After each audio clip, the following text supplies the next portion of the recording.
Professor Puerta Riera, thank you so very much for your time. Let me start right away with the first question.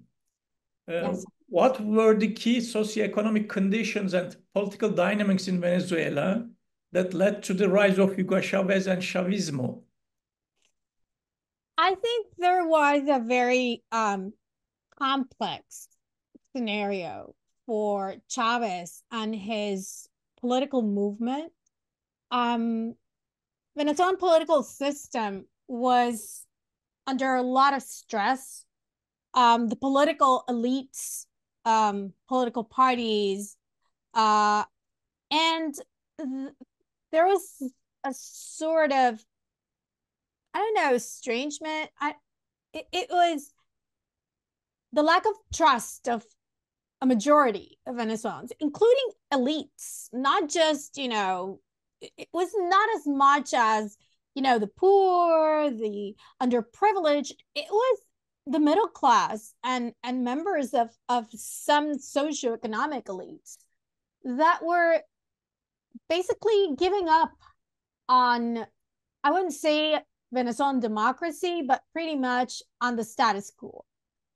They were absolutely convinced that there was not an opportunity for these establishment elites, parties, political parties, the leadership was completely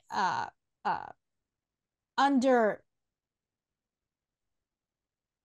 There was a conviction among the Venezuelan electorate that it was over for them, that they gave them enough time for introducing major reforms, not just, the economy or the disadvantages that some people had in Venezuela with respect to, how do we reach or how do we benefit from this immense wealth that the country has, which has been misplaced, of course, and corruption.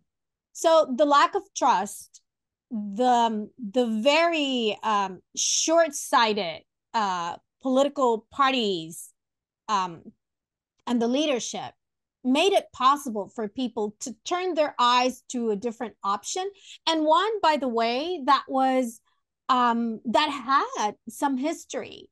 Chavez attempted a coup, and it shouldn't be lost on us that people thought that was some sort of credential that he tried to, get rid of this sort of cluster of corruption and inefficiency. So he came with a proposal that first the coup was a failed coup, gave him notoriety and it elevated his profile, but he wasn't yet part of the democratic process until he dropped his bid to, calling for people not to turn out to participate in elections rather than becoming a candidate himself. So that's basically when I think Venezuelan democracy we lost it the moment we thought that someone with those credentials was going to save us. All right. How would you describe the political and economic legacy of Hugo Chavez in Venezuela? What were the major successes and failures of his policies? Well, I think he came with a message that pretended to close the gap between those who had control over the wealth that was associated with, the government, the state.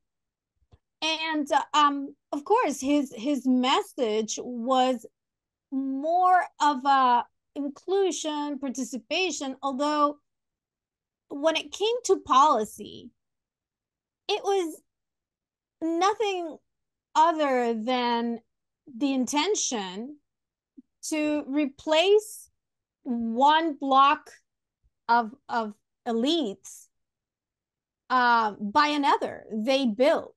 They rapidly dismantled the state after the new constitution passed.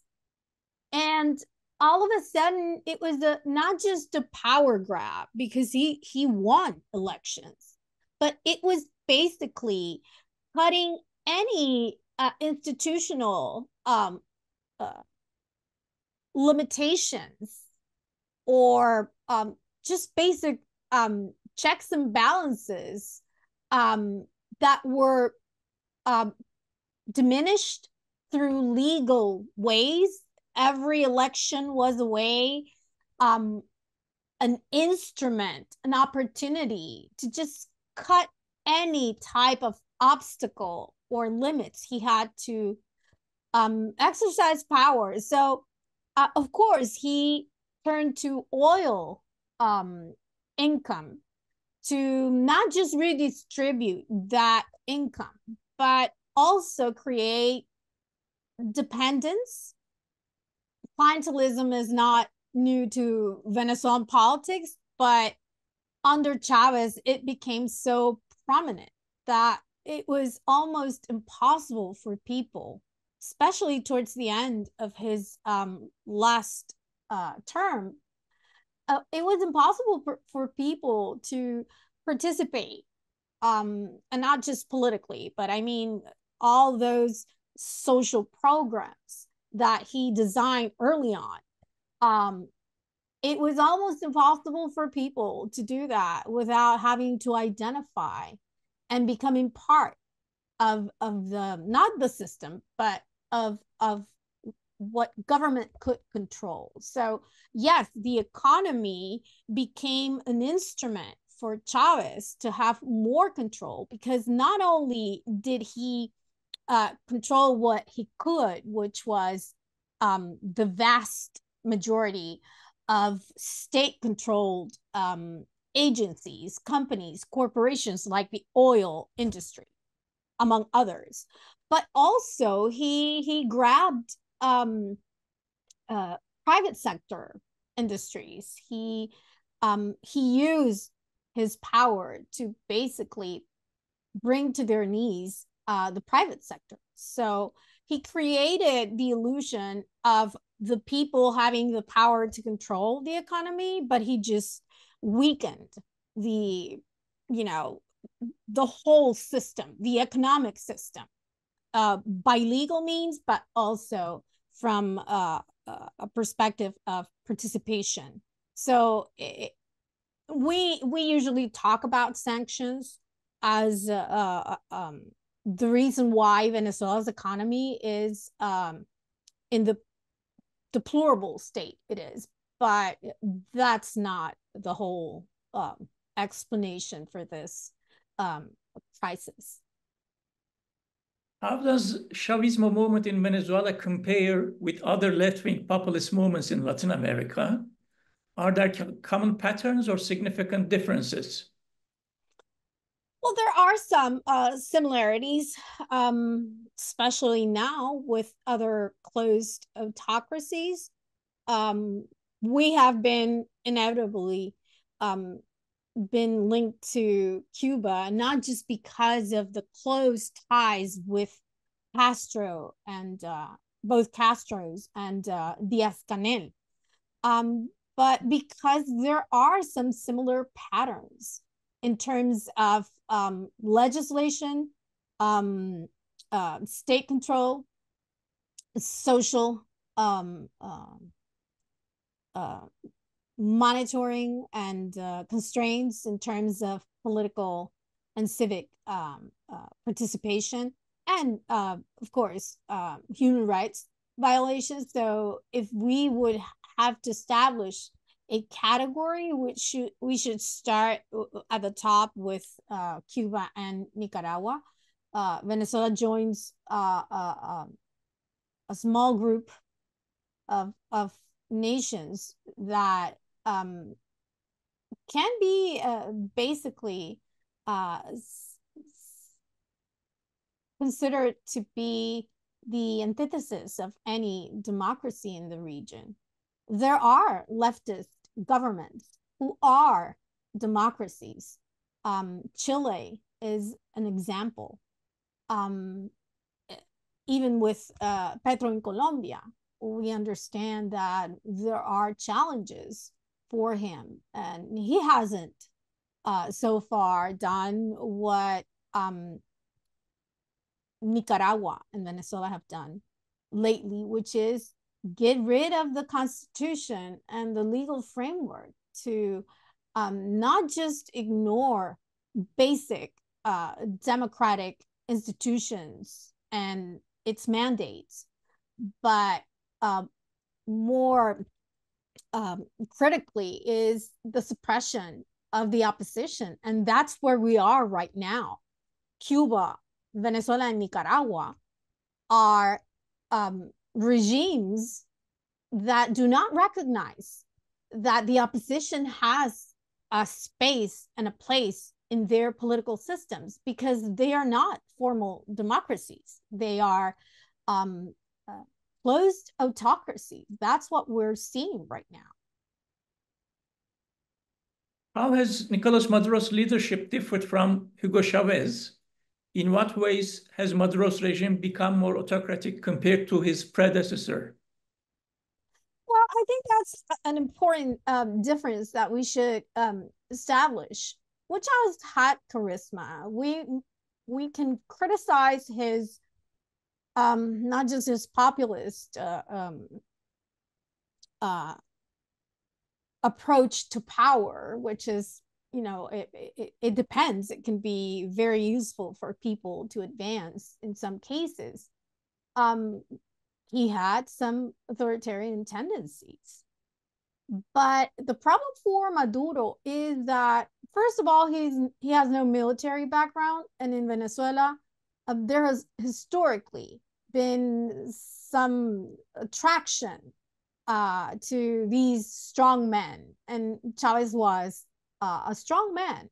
He was military commander, and that has appeal in terms of what people understand is a man of power. Maduro has no military background and no charisma. He inherited political assets.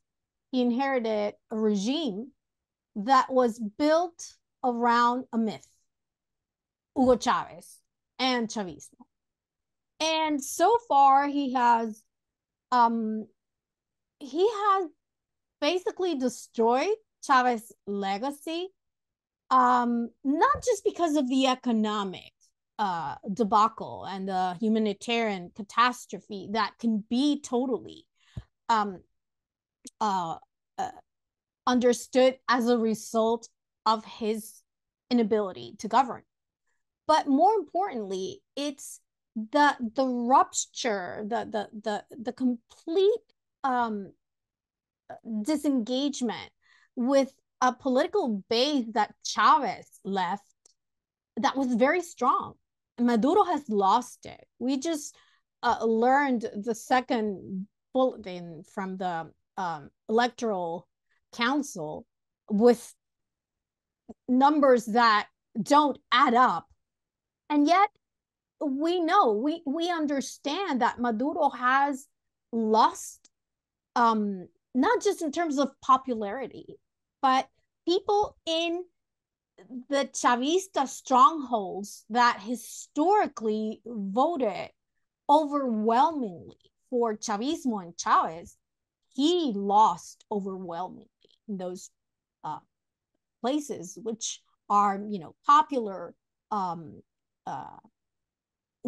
popular Chavista strongholds, and now voted against Maduro. So he just he decimated whatever Chavismo meant in terms of a popular political movement.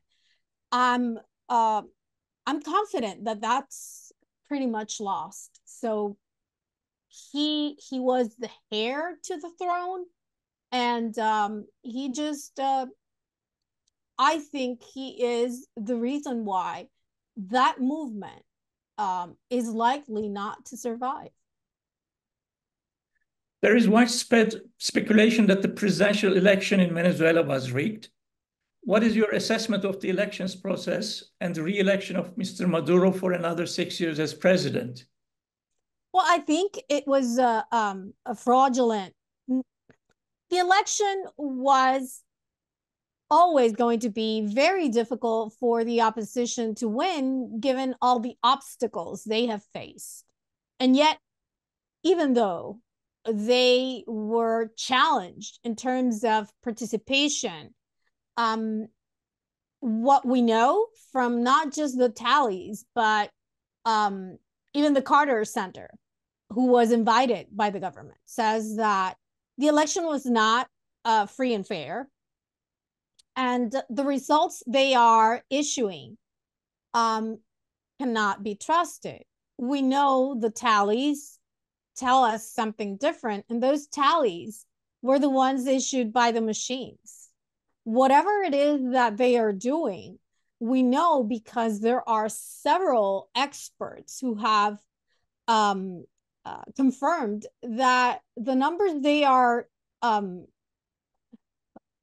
apparently trying to get some validation from the highest court, those are not to be trusted. So we believe that the opposition won. Edmundo Gonzalez won overwhelmingly, not just because we can read polls or the exit polls, given the tallies that we know that are published, and they cannot be falsified easily. That's why it's been required by not just the international community, but the allies, Brazil, Colombia, and Mexico, show the tallies. And now we understand that they are certifying an election with results that a majority of Venezuelans do not believe reflect what happened on Sunday. So we think there is fraud, not in terms of the result, but the result the government is presenting. It does not match the supporting evidence. Right. Massive crowds took to the streets to protest the results of the election. And according to New York Times, at least 17 people have been killed. It is not the first time that people took to the streets to show their anger. Do you think the protest could yield any result this time? In light of the elections and widespread protests, how do you think the political landscape in Venezuela might change? What impact could these elections and protests have on Maduro's hold on power? Well, repression has always been the reaction, not just Maduro. Chavez used that as well. What I'm seeing now is that they have scaled, they have increased the repression. For example, they are going to the homes of those who were at the polls, poll watchers, poll workers. They are going to their homes and they are taking them. We don't know under what charges. We don't know if they're pressing charges, but they are taking them. And of course, they are opposition members.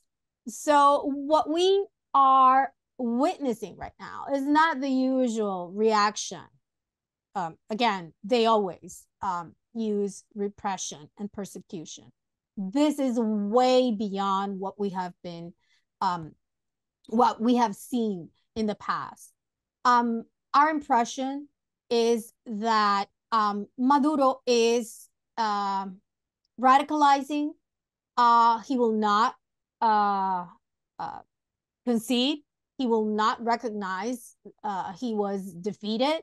He will not concede to González Urrutia. He will not agree to any other outcome that is not his reelection. So I think we are going to see a lot more of violence coming from the government.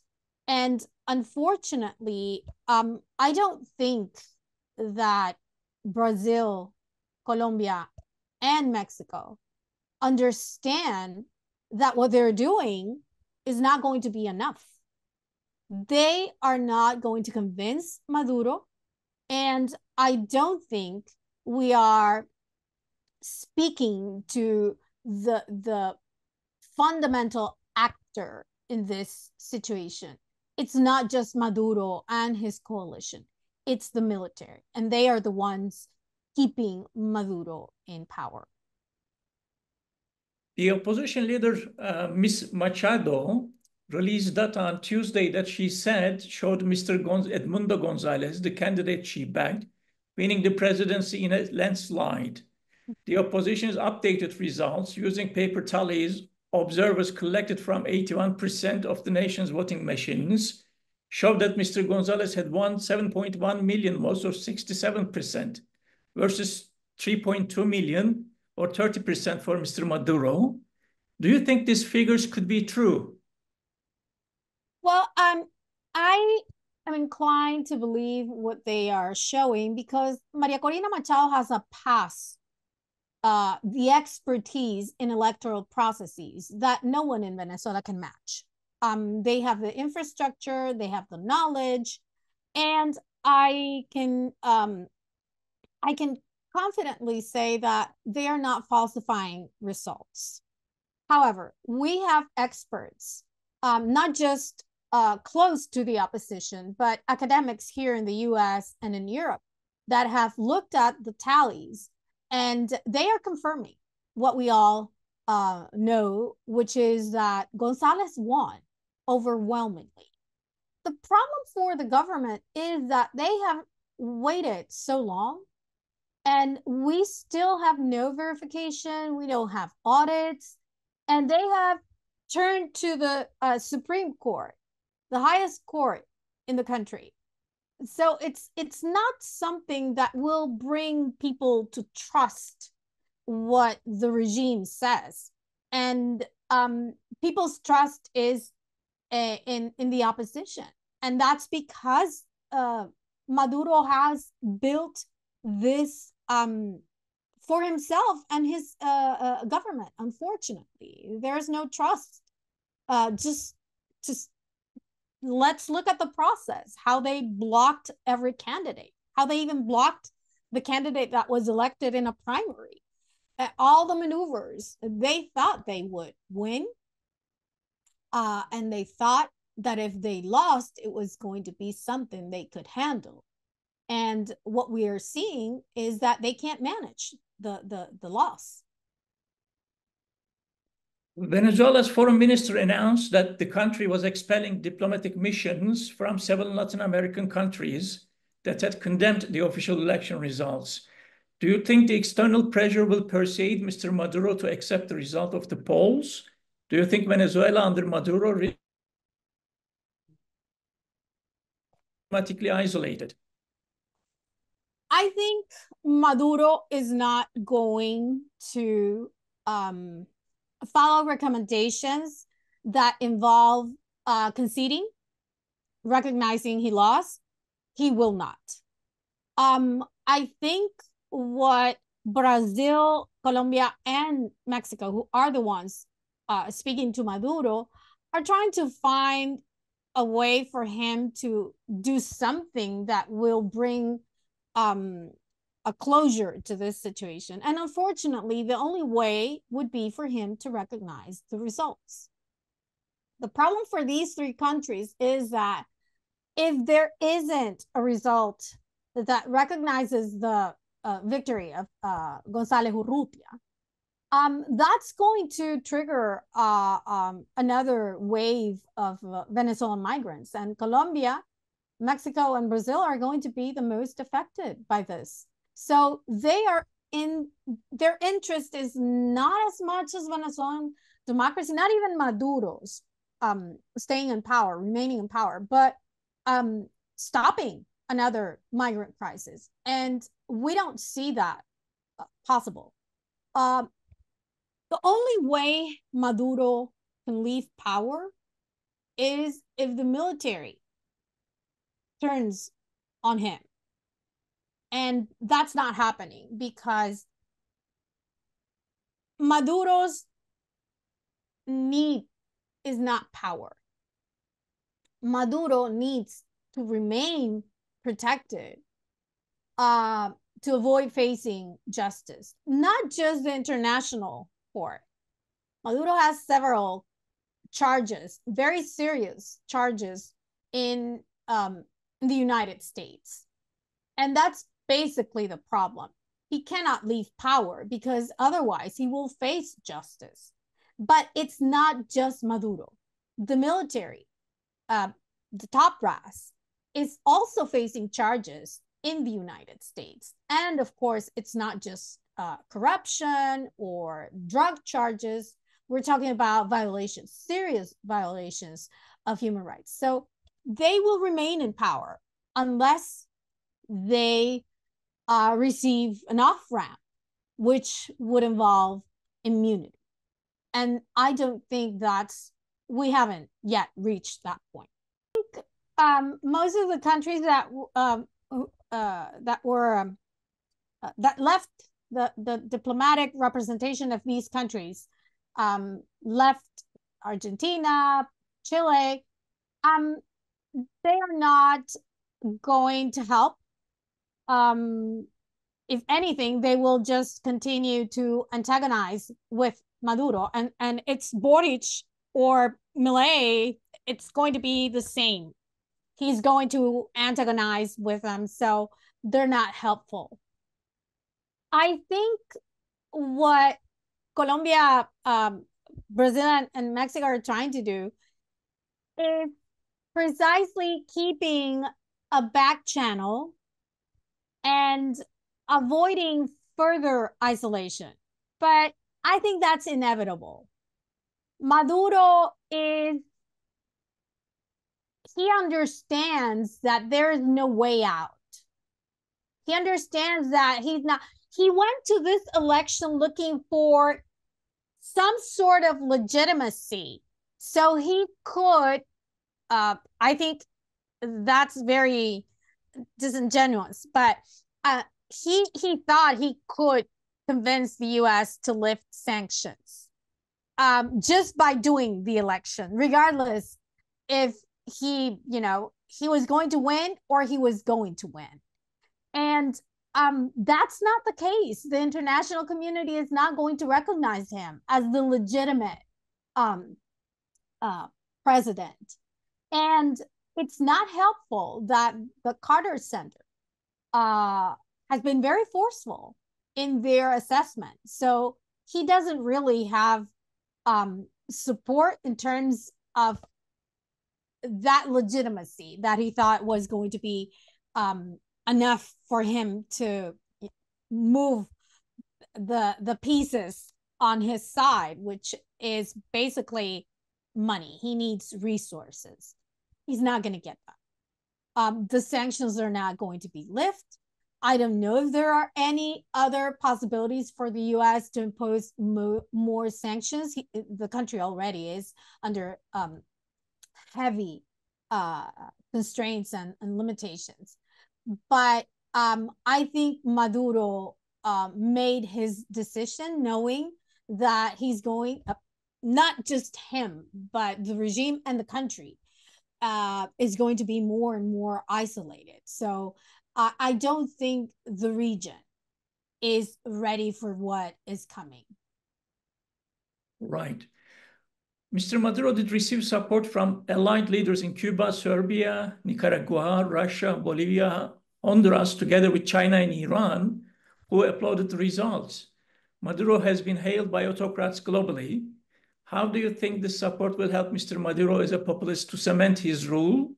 What roles have international and regional actors who show solidarity with Maduro played in shaping the trajectory of Chavismo and Maduro's regime? How have possible US sanctions and other international pressures impacted Venezuela? Well, I think it's clear that Maduro has made his choice, like I said, and he is no longer seen as part of a democratic system. He's not recognized as part of that system. So it makes sense for him to double down on his membership of this alliance of illiberal, anti-democratic, closed autocracies.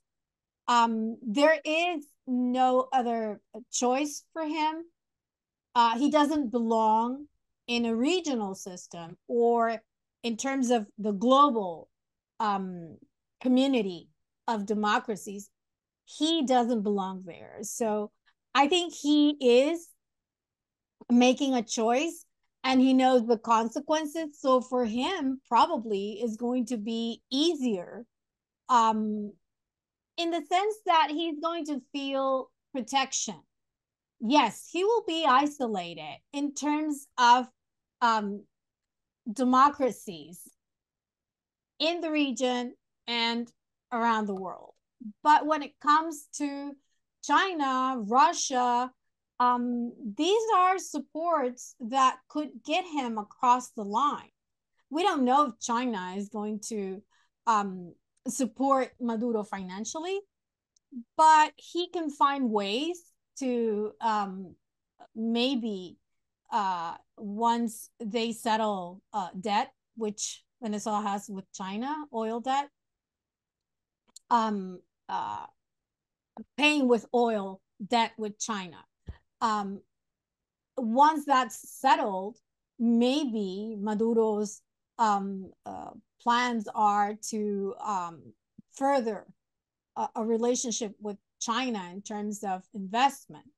That's something he cannot expect from Russia. But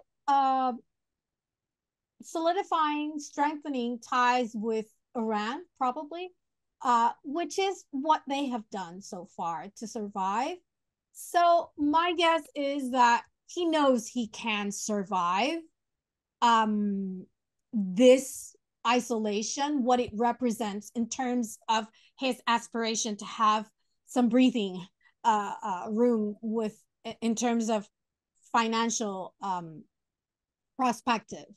I think it's going to be very hard, not just because there is a huge debt, but because the economic forecast in Venezuela is dire in terms of GDP, inflation.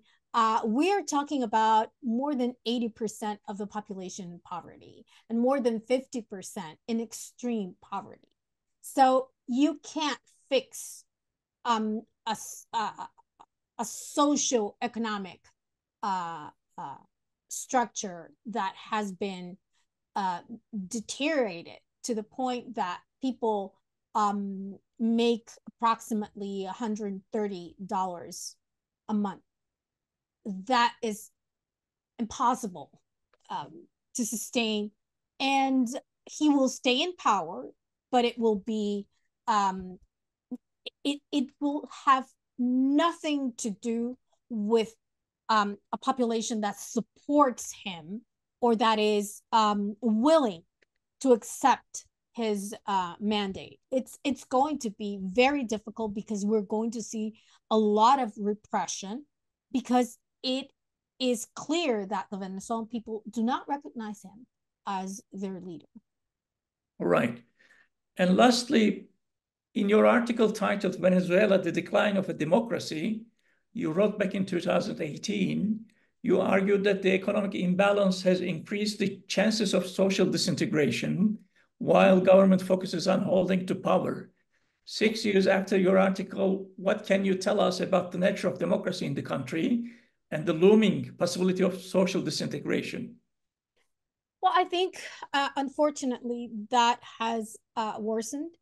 On the one side, like I said, poverty is, it has reached the middle class. We don't have a middle class.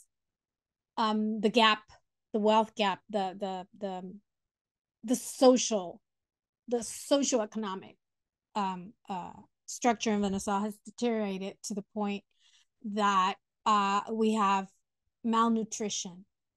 We have lowered the life expectancy, access to health services education are very limited. So this is a very difficult situation where we have a country with more than close to 8 million people have left the country. How does a country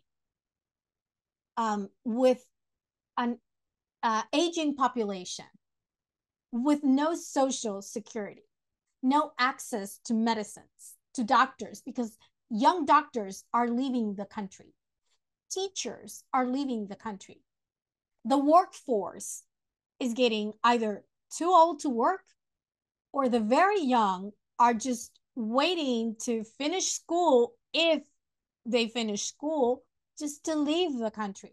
So how does the population sustain with an economic structure that has people have no jobs? There's no way to invest in Venezuela, not just because of the political situation, but if there's no consumption because the population is decreasing, or you have people who have no means to even have a meal. So that's what I refer to as a possible scenario, and we are in that scenario. All right. Thank you so much for your time. Well, thank you. My pleasure, always.